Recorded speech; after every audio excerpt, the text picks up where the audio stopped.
on the water and soil. He's the Chief Sustainability Officer of Eco Integrated Technologies. His results were accepted by the EPA, and Scott Smith joins us now from East Palestine. Scott, great to have you with us. As we mentioned, you were hired independently by some residents there in Ohio to see what's in their water, see what's in their soil, see what's in their air. What did you find?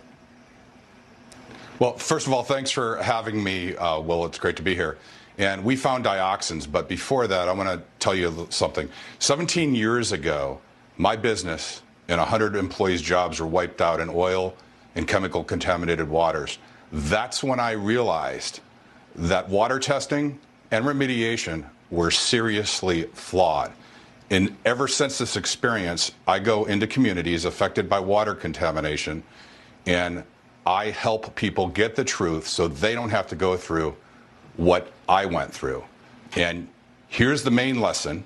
You can't find what you don't look for. We started looking for dioxins last week in February. Well, we got initial results back. We got the water results back. We don't even have the soil and air. And we found dioxins. And dioxins essentially are the fentanyl of chemicals. And why?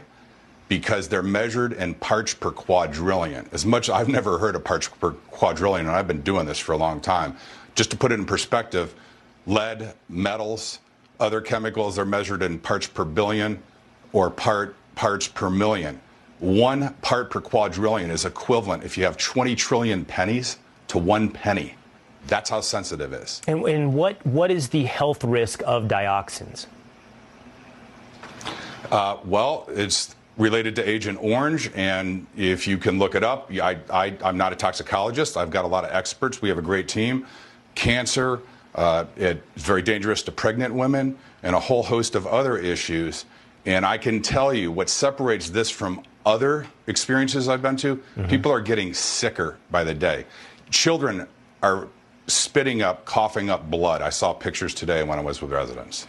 So, Scott, you mentioned you can't find what you don't look for. You looked for dioxins. You've been doing this, as you mentioned, I think you said some 60-odd incidences you have investigated independently since the one that you lived through yourself. And I know you've said this, Scott, that has in turn given you the playbook for how these things are normally handled by the government, the EPA, by private corporations that do the testing. What is the playbook? Yeah, the playbook is, let there be no doubt about it, the public relations people are calling all the shots. And I can tell you right now, the playbook is going to be dioxins are ubiquitous in the environment. And I don't even need to get the rest of the results, because I can tell you right now, children spitting up blood, people with headaches, getting sicker, that was not ubiquitous in health symptoms in this environment. The good news is we're going to find the truth, and we're going to find out what people have been exposed to, and they'll be able to go to the doctors and get help, and this will be able to be cleaned up properly. Oh, that's where I want to finally arrive at in our conversation, Scott. I know you tested furnace filters because it's the greatest indication of what's in the air and what people have actually inhaled. I know you're going to look at water and soil as well. And I appreciate you're not a toxicologist. I appreciate the limits of your own expertise. But having done this 60 times, to your point, what is your outlook for East Palestine, Ohio? Is it that the dioxins can be removed and people can again live in this village? Or what is the prescription for the cure here in this village and for these people? Well, there's a great expert team. You got to solve the problem. Like Einstein said, you got to admit there's a problem, and then we can solve it. We need to admit there's a problem here and work together. I also want to say furnace filters.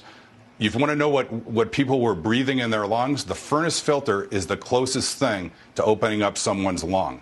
And I want to tell you a quick story. Last night I was at a community fair with Courtney Miller and other residents. We went from the EPA table to the railroad table to the CTEH, that's the contractor. We went to the EPA, they said, we're not testing furnace filters. The railroad is. We went to the railroad, they said, we're not testing furnace filters, CTEH is.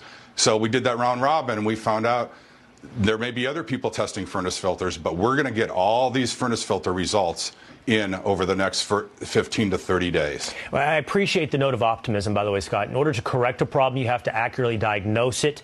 But I hear you with that note of optimism that once it's accurately diagnosed, this village can be saved. This village can be cleaned. I heard that earlier in our conversation. I think that's an important note of optimism. This is important information. Your independent analysis is appreciated. Thank you for sharing it here tonight on Tucker Carlson Tonight.